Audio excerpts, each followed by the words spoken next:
what was happening was I was getting all of these energies coming in, but they were so high frequency and I wasn't safe in my body. So I never knew how to ground these frequencies in my body. So eventually it just blew out my nervous system. It was just that simple. So the pillars that I say saved my life are yoga first. I went into my yoga teacher training, not because I wanted to teach yoga, but because yoga was something that had been in my life since I was 13, in and out, like it was there, but something about it was like, I need to be in this training. I need to be immersed in this work. And it saved my life. It saved my life 100%.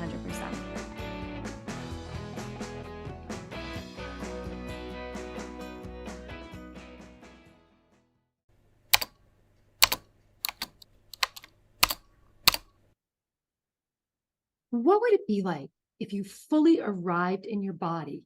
How would that feel? And how would that completely change your world?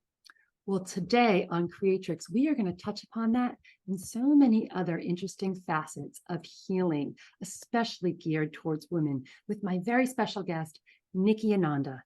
Nikki guides women in embodying their feminine power and radiance through coaching, mentorship, ceremony, and sacred temple arts.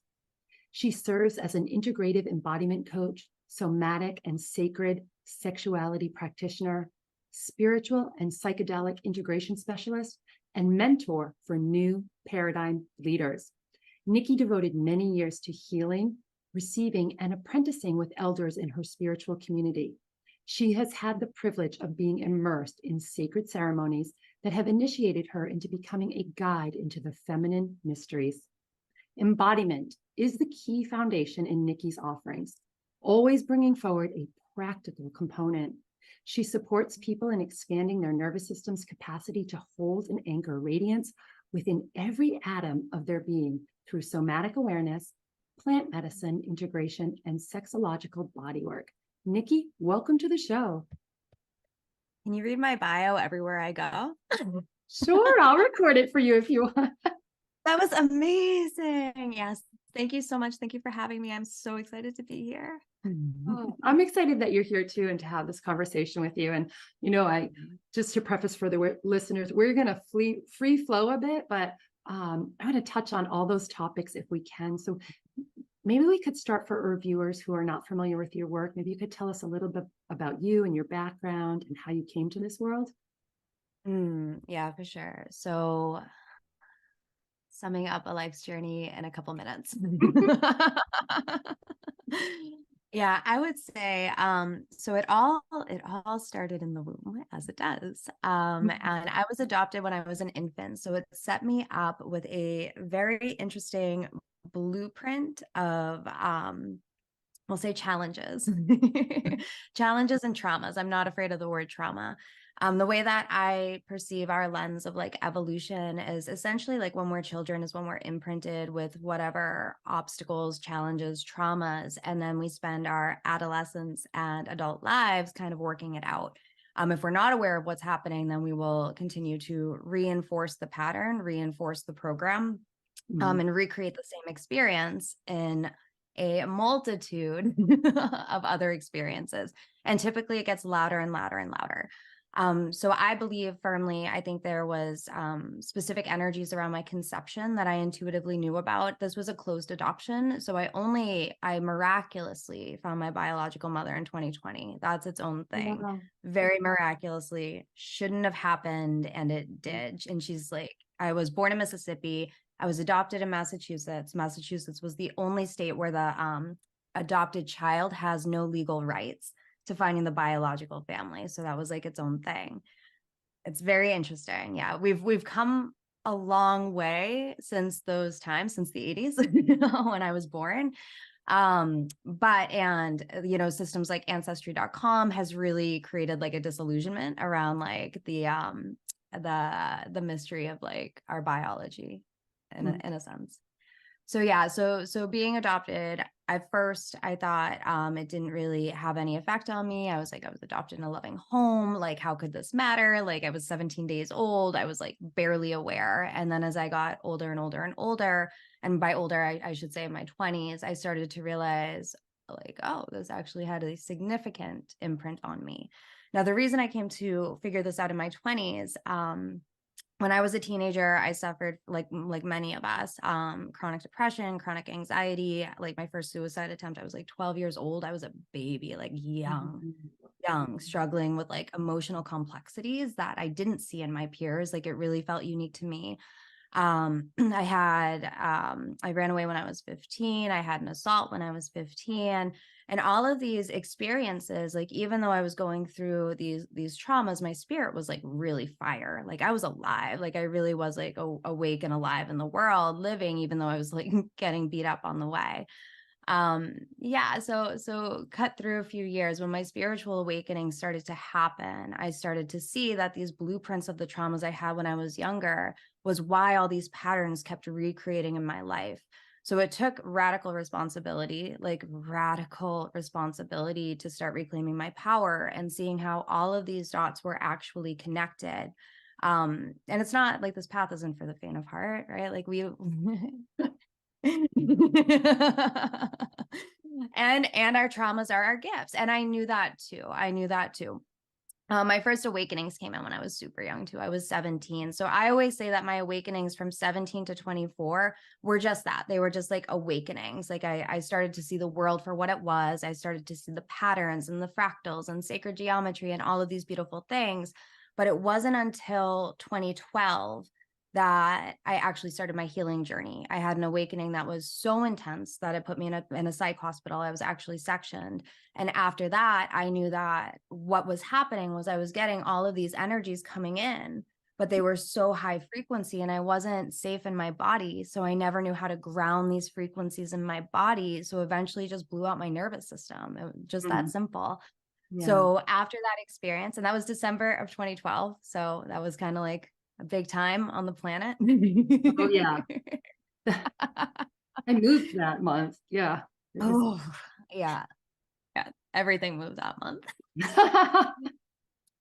So yeah, so after that, what actually, so the pillars that I say saved my life are yoga first. I went into my yoga teacher training, not because I wanted to teach yoga, but because yoga was something that had been in my life since I was 13, in and out, like it was there, but something about it was like, I need to be in this training. I need to be immersed in this work. And it saved my life. It saved my life 100%. So yoga is like the first pillar.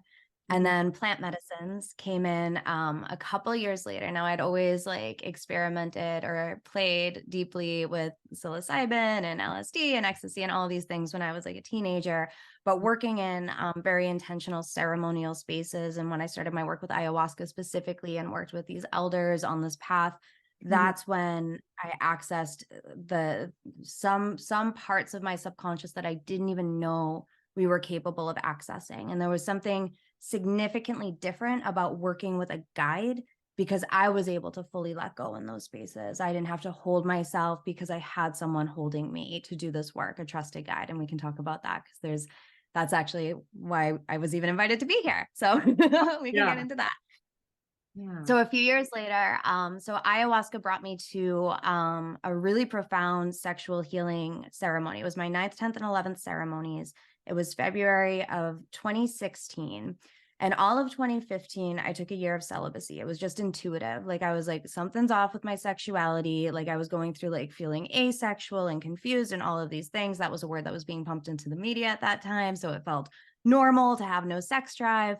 Come to find out, it was just compounded trauma in my body, not allowing me to thrive sexually. So I did a year of celibacy, which was the best thing best impromptu decision I ever made, and completely just cleansed my field. And it's not that like I wasn't working with like self-pleasure or sexual energy. I was just keeping it to myself and like running my own energy between me and God. Like that's what it was about. So that's when like sacred sexuality started to come into my field.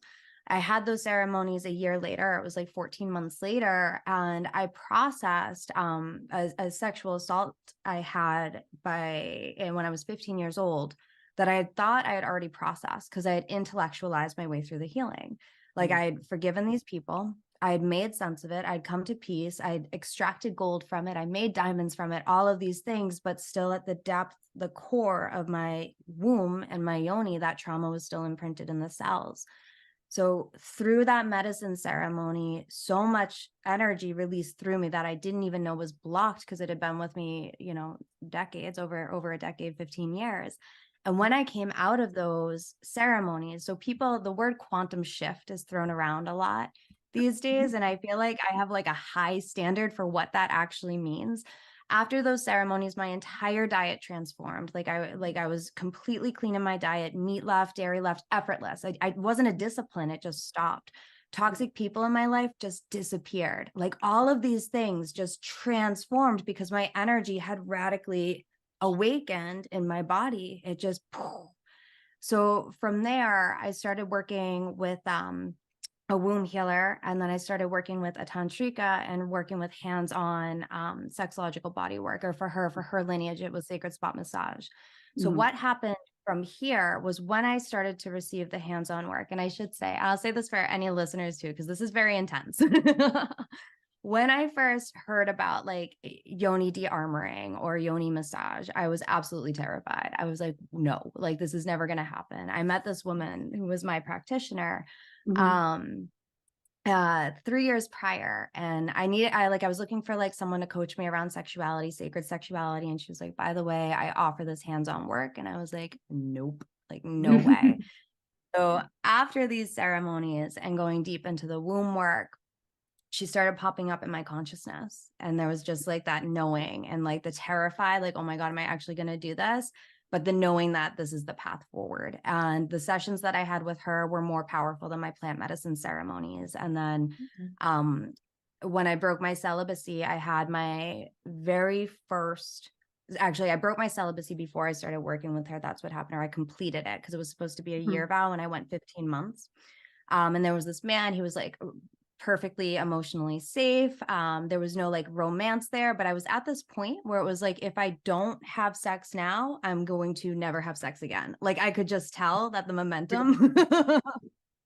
There were two paths. And this is a man who was like an Ashtanga yogi. He was so embodied. His energy was so clean. He was a Reiki practitioner. I was like, this feels safe for my body to reintroduce me to this energy. And the first time we had sex, I had a full on transpersonal psychedelic experience through sexual energy alone. And I mean like full on holographic visuals, hearing God, like everything just happened. I wasn't trying. I wasn't forcing. It just was there. Spontaneous type. Yeah. Instantaneous, spontaneous. And I was like, why have I never heard of this? Like, why has nobody told me that you could reach altered states through sexual energy? Like I knew about like breath work and all of these things, but this was very, very different. This was a very different realm than even breath work takes you into. So yeah, I started to get passionate and curious. And then I felt that in my body, like, I think the plants are such an amazing support, but they're not like the end all, because it's still something, we're still relying on something external from ourselves to help us get somewhere. It's still like an external medication. So for me, I started to get so passionate about supporting women and awakening these energies and healing through their own sexual energy, running their own sexual energy, entering these altered states for their own healing through just sexual energy alone. So that's like, compressing 35 years into 10 minutes or so. Yeah, that was great. I love like learning more about your story because I didn't know some of those bits and pieces, even though we had the opportunity to connect before and I followed you. And I love that you have three pillars, like the yoga, the psychedelics, and the sacred sexuality. And from what I know about you, you've begun to weave them together to help women embody or like, really to me, it sounds like wake up their life force energy and just thrive in the world. Is that less than a 30-second summation that might? Yeah, I was thinking about this morning too. And I was like, it's just thriving. Like, I think at the beginning of my journey, when I started to work in service, I was helping a lot of people who were in need. And I think that's common. Like a lot of people that were in the lack. Yeah. In lack spaces. And now it's like all the women that I work with are super empowered, super powerful. They've been on the feminine embodiment path for some time. Like they know this work. And now it's just about taking it from surviving, like the baseline beyond surviving, right? It's like comfortably surviving to actually embodying thrive and radiance and pleasure and like high quality of life. I love all that because I feel like I've been on that path like for many years, like yourself and like all Mhm. these other women. But I mean, that is to me like the ultimate goal when we can get into that radiance. But it just is. It's not like I'm doing something every day. I'm just being it. Like, I'm Exactly. living it. And it's, we have the tools and the practices to fall back on, like the work that you do. There are steps for people who aren't feeling that or embodying that to make it happen for themselves, and I love when I speak to people like yourself who they're not just teaching this work or doing it, they've lived it and experienced it as well for themselves. So, the authenticity of the guidance it's so different, than Yeah. people who just haven't been through it, and great for the people who haven't been through the level of trauma to get to that too, that's awesome. I'm not saying you should have to, Amazing. but great for them. In my next life, I'm coming back that way. Right, right. Easy peasy. Or a cat. Yeah. But you've been through a lot in your life, and we wouldn't have time to rehash all that, but it sounds like that some of it was very painful and very challenging, yet put you on this beautiful path to support other women in their work. What do you think has been, of your three pillars, has one been more pivotal than the other? I mean, you touched on the latter, but as far as getting there, could you have done this without any of the pillars, I guess, is what I'm saying. I mean, I think the way that I kind of perceive like our evolution is like we have our fate, which is very three-dimensional, and our fate would be like our past brings us to this moment, and this moment determines our future. Like it's just very linear, old kind of paradigm, and it's Yeah. uh, kind of lazy. I don't know. Like it is what it is. Yeah. Okay. And then we have excuse me, our destiny. And our destiny is all of the doors that open up to us to have like the quantum shifts, to have like the pivot in direction, to have the more energy come in. And I think we all have like our souls, our overarching soul's grand destiny. Like it's always there, it's always there. And there's like a multitude of doors. Like there's so many different pathways that could get us there. Right. Yeah. And so do you feel like it's up to us to really get in touch and choose the pathway that resonates most with us so that we continue opening up? Yeah. I love that. Yeah. I think those quantum shifts can help. I have to tell you, and I don't think you know this, that for 2 different seasons, I co-hosted part of the Quantum Shift podcast with Oh my Sean. gosh. And I love it. it's a word that's a favorite of mine, that or paradigm shift. And I noticed in your bio, Yeah. you also talked about working with new paradigm leaders. For people who are not familiar with this concept of like the work that we do or the path that we're on, can you share a little bit about what that means, like the new paradigm? And yeah. Sure. Yeah, I can actually, this is like a perfect segue for the way that I perceive it is very much like how I said, like the three-dimensional, the old paradigm is the three-dimensional. It's like our past determines our future. It's like just very linear, stuck. The matrix is very defined. So for me, new paradigm is ultimate sovereignty. Mhm. And this idea that everything in every moment we have the capacity to literally quantum shift the entirety of our lives. So in the moment when we do our healing, it doesn't just change the direction, the trajectory of where we're going, but it also completely transforms our past. So it's like everything we have only exists here now, ever, ever. Like we only have now. The past is an illusion, the future is an illusion. And this isn't like some woo-woo thing. It's like that's the embodied truth of what is. Now, our bodies, our atoms, our cells, our DNA carry information that is through time. But we're able now through different modalities of healing, any modality of healing, to start actually changing the way that our body is structured, start healing our body through very organic methods. And that's not to say that like the things that we've developed in the realms of medicine aren't super useful. Yes, Western medicine, thank you, we need you.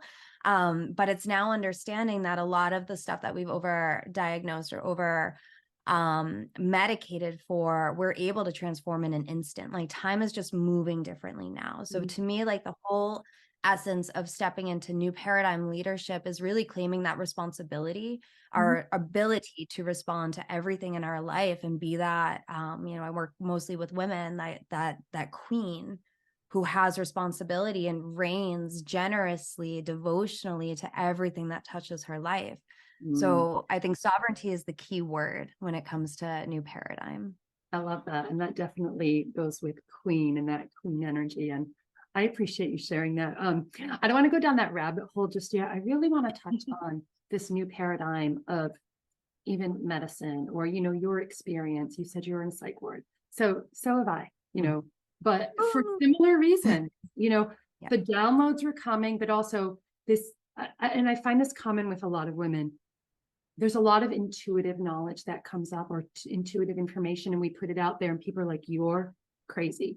And this is Yeah. actually, for me, it was related to a health situation in our house and coupled Mm. with unhealed trauma, like this Mm. big Mm. storm of everything being stirred up in our culture. And this was years ago, like 2006. So in our Yeah. culture, we just want to put someone in a box and say they're mentally ill and not Yeah. acknowledge what is really going on. So I have found that, like you said, Western medicine is fantastic in so many ways, but it is limiting. And so is the current psychological model. Yes, it helps people, but there's a stopping point. And I think this type of work that you're doing and other people are doing really needs to be recognized and looked at more if people want to fully thrive and expand and not stay stuck in that box or be in the old paradigm. For people that are called to live in the new paradigm, I think forward looking and then what you talked about, being fully embodied, is really one of the keys. I just I feel very strongly about that. So can you tell women, and especially because I feel like more women are, maybe this is not true, but in my experience of conversations, let's just say, Mm-hmm. more misdiagnosed and mistreated than men, and maybe just men keep it quiet. I don't know. But what would you say to a woman who's had this experience and has like never spoken about it and lived trauma or been hospitalized, or maybe they haven't even been hospitalized, but they've been over medicated, yet Yeah. inside they know whatever they're being labeled or called or shamed or told, it's not true for them. Where would you suggest they start, you know, looking or moving forward? Because plant medicine and sacred sexuality, Yeah. they're big concepts if someone's never been Good. exposed before, right? Yeah. Yeah. Yoga. Yoga. Honestly, like everything about yoga, even when I started working, my very first ayahuasca ceremony, what came through to me was the consciousness of yoga. And I had been practicing yoga fairly regularly for years at that point, but I really was infused with the consciousness of yoga. So we've totally westernized what yoga is, and we've like degraded it or like completely dissolved the essence out of it to make it like this excuse me. I'm getting over a respiratory thing. To really oversimplify and have us fully just associate the physical movements with what yoga is.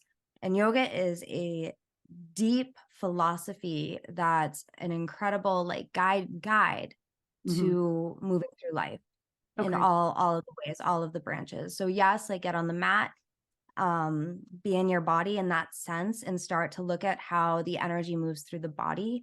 I think one of the things that you said that I think is really important is it's so much less about the doing and so much more about the being. So Mm. starting to be with ourselves and see what feels uncomfortable in the body and not be identified with the discomfort, not be identified with the thoughts, and start to be able to see that we can hold all of this, and duality always exists, always exists. So I have a client of mine that's like coming to mind right now, so I want to see what wants to. Okay. Yeah, so we always attract clients that are like facets of ourselves, like that's so actually my fourth pillar is entrepreneurship. That's its own thing. I'd recognize that like last week. I was like, this gets its own pillar at this point because it's really just like the highest spiritual initiatory path is entrepreneurship. So yeah, on that journey, and being in service, like our clients are always here to be our sacred mirrors in the most profound and beautiful ways. So I had this client find me, been working together almost 9 months, and she reached out to me when she was in Peru.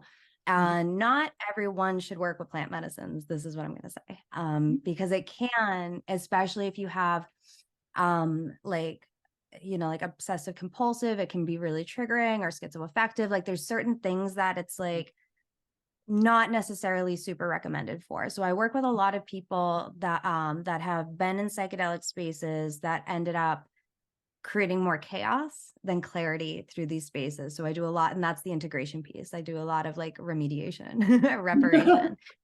So this woman came to me. Yeah. This woman came to me. She reached out to me when she was in Peru and had a ceremony that was like so intense and put her essentially in a psychosis. So we've been working through, not making any of the thoughts that are coming up wrong, but also not feeding them. So allowing them to be there as she starts to cultivate more of the things that she desires. And it's been a long journey, and the breakthroughs that she's had in the past 3 months have been like, we just celebrate and laugh all the time now, because it went from like her own personal hell, like that's what we call it at this point, into like, oh my God, like life is fun. Like this gets to be fun. So I wouldn't recommend necessarily people who are starting, the other piece to this too is like, I say yoga because it gets you in your body, but I think what's most important is recognizing that like the trauma or all of these energies exist in the body, and our frequency, is going to be determined by how the energy is moving through our body at any given time. And whatever our frequency is, our thoughts just mirror the frequency. So it's not like all of this, like emphasis on mindset work is great, but if we're just working on affirmations and it actually doesn't land in the frequency of the body, it's not going to do anything. So my suggestion always is to start with the body, start with the beingness. How do you want to be day to day? How do you want to arrive into your body, which is the program I have coming out, which is all about this. It's prioritizing our physical wellness, like looking at quadrants of health, looking at the koshas, which is a yoga system of spiritual, mental, emotional, energetic, and the physical bodies, looking at the elements, because our body is made of the earth's elements, and start to work with the inner alchemy. It's not about what we're thinking or the patterns as much as what can we do now. It's not about eliminating things as much as what can we bring in now to really nourish the body. And when we start to do that, the thoughts change and the trauma dissolves. Right. I love that. And I so align with that. Because I used to do just mindset work or label myself as a mindset coach, but that's just the beginning. Like that's the doorway, and I love your work because it aligns like some of my pillars. Then it goes into heart set and, soul set, or really diving into this frequency that you're talking about. And then you come out with a whole new skill set because you're a different person when you've unwound this stuff in whatever methodology works. So I appreciate that. I also really love that you said that plant medicine is not for everyone. Because there is this push today, and I'm not knocking it. I've used it as well, not as much as you have, but it's almost that other extreme where you talked about duality, that it's like, oh, if you haven't healed your trauma, you have to do plant medicine. Maybe not. Right. Take a step back, or even talk with someone like yourself who's has multiple modalities, that what might be the best one right now, or maybe it's not never plant medicine, but right now, which leads me to an interesting question. So I collaborate with someone at Project Eternity, and he has told us we use Astro, or he reads the Astro for people and can even tell people or suggest whether plant medicine is a good fit for them or not based on their astrology. What have you ever heard of that, or what do you think of that notion? Just curious. I think I love astrology, and I love anything that gives us like a template or structure or like a lens to perceive things through. But I don't think it has all of the things. And the same way, like this astrologer can be like, this says this, so this is what it is. Someone who works with plant medicines can be like, this is how plant medicines work, so it works for everyone. It's just the same kind of like tunnel vision. So for me, I think there is, because capital T true can never be like tangible. Like there's nothing fixed. Like there's no, like, so one day it's like plant medicines are the yes, and then a day later plant medicines are the no. And it's really about the now and just like listening to intuition. Like, what is your truth? And certain things like, say, astrology or our ancestral path will give us like a fate. They'll give us a template fate, but we have the power to choose our destiny. We have the power to choose whatever we want. And the more that we actually are responsible with our energy, and we do have the power to align our energy to anything we truly desire, not what we think we want, but like what our soul, what our heart desires. We have the power to create anything from that. We have the power to transcend our astrological charts, for sure, for sure. Yeah. So when you work with people, how do you help them? Is it these pillars, or is it other work? You said you have a program coming up to really understand what their soul or their true self is desiring or wanting, not the mind. How do you support people with that? Yeah. So my work, particularly, like the goal to my work is always going to be the one-on-one programs that I do with people, because obviously it's customized, and it's like we get to go in, we get to look at everything so intimately. The sexological body work, the ceremonial body work, where I take people into their temple through their body, I only offer that to women that are in these 3, 6, 9-month containers with me, because the relationship is what creates the field, because it brings you into the temple, resurrects from within. So the space that we're in when we do this body work, we're awakening something that's ancient and eternal. It's very, very sacred. But if that relationship isn't there with that person, it does a big disservice to the essence of that work. There were times where that work specifically was like very well accessible around the planet millennia ago, before we got dominated by Christianity in all of the ways. Right. So like we had different relationships with our sexuality through time, but now it's like it's a really personal journey. So yeah, so one-on-one work is like the gold. It's like the meatiest, the juiciest ways that I work with people. This past year, I've been really excited about putting out, there's themes in our work with people. And I'm a Gemini, I'm Mercurial in all the ways. I love information. I love teaching. So I've been doing shorter programs for the first time. I've done 3-month group programs at a time. But now I'm doing like the program I have coming out right now is a 5-week program. I've never done a 5-week program. I did a 1-month program over the summer. I did a 3-day free course on conscious menstruation and cyclical alchemy, which is like fire. I did a free course on money wounds, because that's another big part of what we're doing in the new paradigm, is like understanding what money actually is, not what we've been told money is, but understanding the truth of how money moves and how to be in right relationship with it. That's the part of the entrepreneurship pillar. So this program that I have coming out is all about what you asked, like connecting people to their truth, because one of the biggest things in the entrepreneurial spaces is there's so much noise. There's so many people now. Since the pandemic, everyone's become an entrepreneur, which is great. And I think that's part of the new paradigm. I really do think that's part of our evolution. And entrepreneurship, the same way that money work, it's so personal. And everyone wants to have the thing, and they want to have it now. And in order to have it now, they must imitate what the other person is doing. And then there's just a lot of people moving from the head, even if they say they're feminine led. And there's this dissociation and a lack of trust in the process and the journey and the steps. So I have these 2 programs coming out they're like partner programs. And Arrive is all about the feminine energy. It's all about arriving and awakening the temple, because this is the only place we can start. Everyone wanted the Quest. The Quest is the second program that's all about refining the masculine and going after what we desire, while the universe and God brings it to us. Everyone wants to go there, but we can't go there if we're not anchored in our truth. We can't go there unless we're anchored in our embodiment, our heart, our soul's desires, because often we're going after a desire that has been programmed by witnessing somebody else, social media, whatever we grew up in. It's not even our true desire. So it's going to take a lot of work to create what we don't even truly desire. Whereas if we take the time to drop into our bodies, tune in, listen to the body, balance out the body, and speak to God through the body. That's why the body is the temple. Like, this is where we hear the whispers of God. Our intuition gets louder.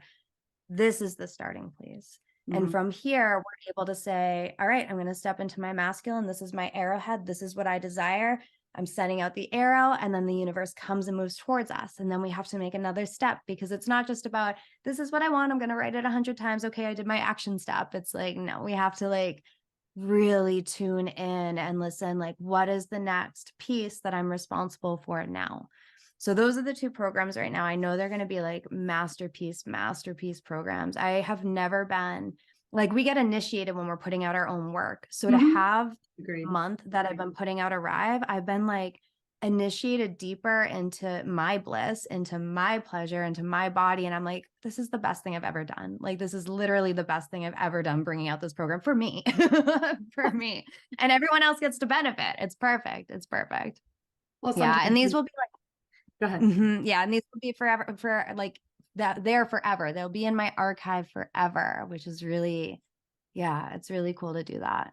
That's awesome. I really love that. I was having a conversation last week about people teaching stuff just in general.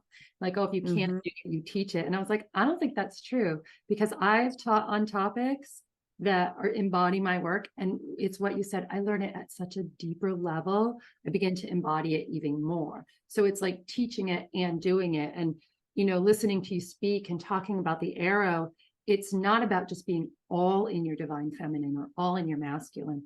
It's learning how to trust and listen and, you know, use the one when it's needed, because one without the other is imbalanced, at least to me. I don't know how you feel. Exactly.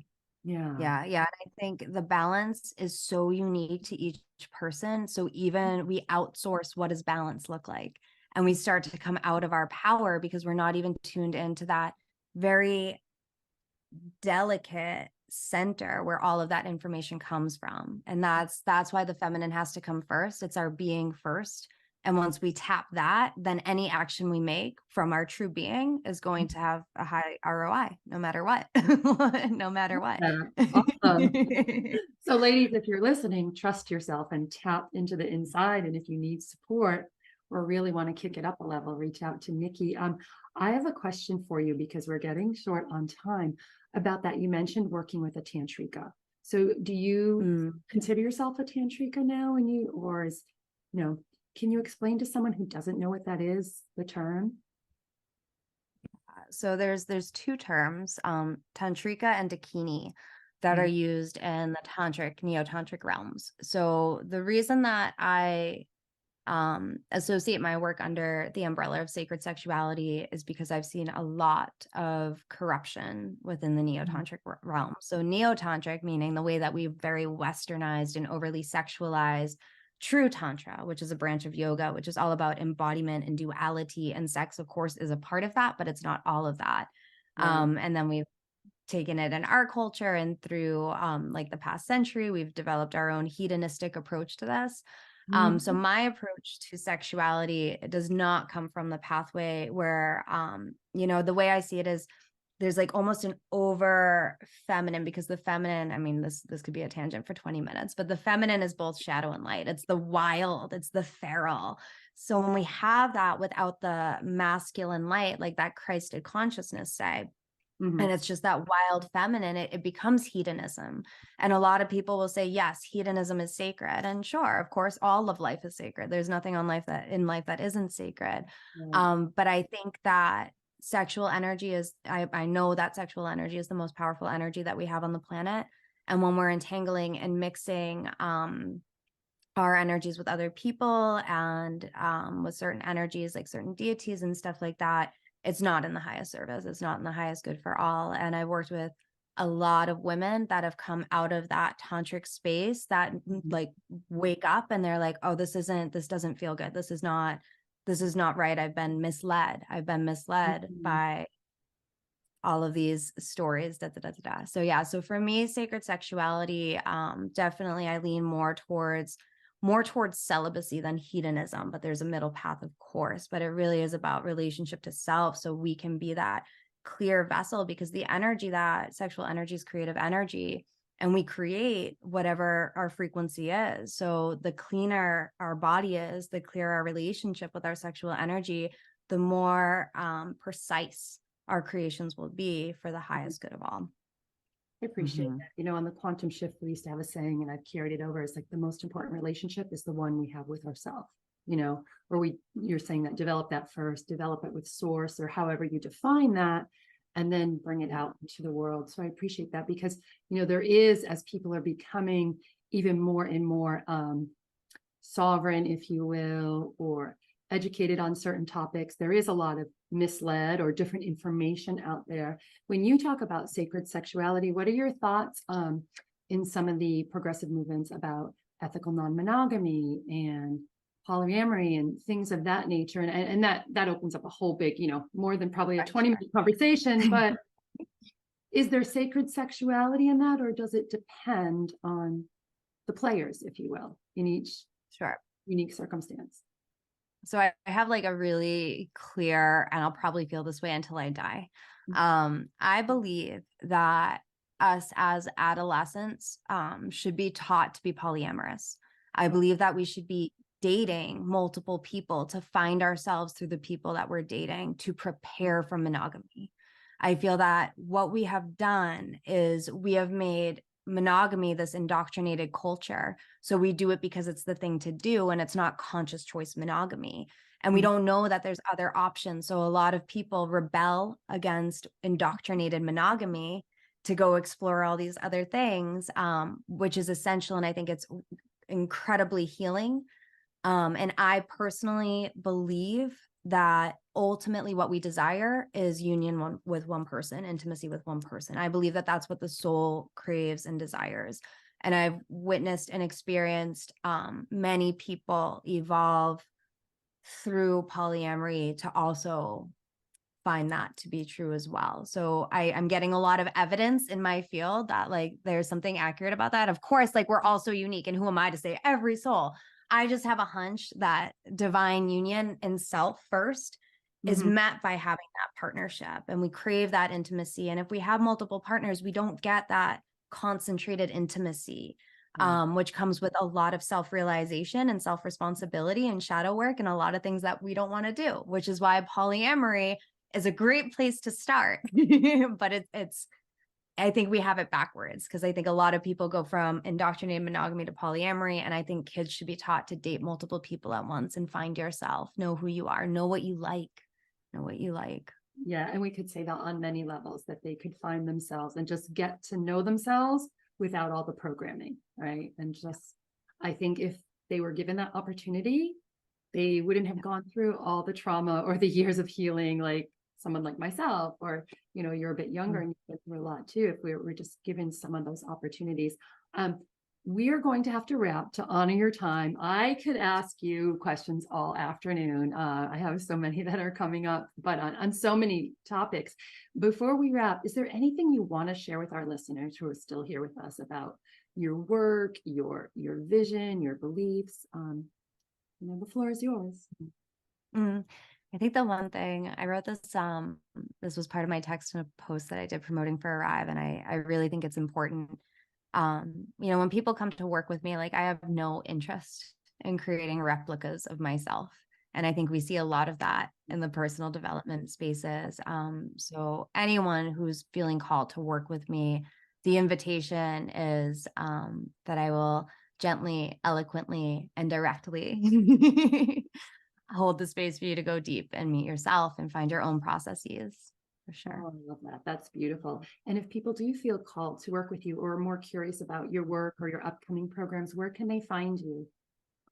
Yeah, so Nikki Ananda is my handle across all the things, nikkiananda.com, Nikki Ananda on Instagram and Facebook. And I have a free Facebook group that's like, I have the Conscious Menstruation Program, the Cyclical Alchemy Program, Money Wounds, and Introduction to Healing the Feminine Wounds. Like there's a lot of good free stuff in there. So that's the Diamond Light Temple on Facebook. Nice. I love that. And I really enjoyed our conversation today. I've gotten some little gems out of it for myself. I hope our viewers have too. I love your smile and your energy and your enthusiasm and really how you honor your work and create sacred space for women to thrive. So thank you for what you're doing in the world. Thank you for being here, Nikki. Thank you so much for having me. This was so much fun. Oh, my pleasure. Maybe we'll have you back if you would like. But thank you all for listening and watching. We hope this has been of service to you. Definitely reach out to Nikki if she resonates, or if you're curious about what yoga is, or, you know, psychedelic medication, or sacred sexuality. You know, she's got it all in one, all the pillars, and even entrepreneurship. I can't wait to learn more about your fourth pillar. So thank you all for watching. Appreciate your time.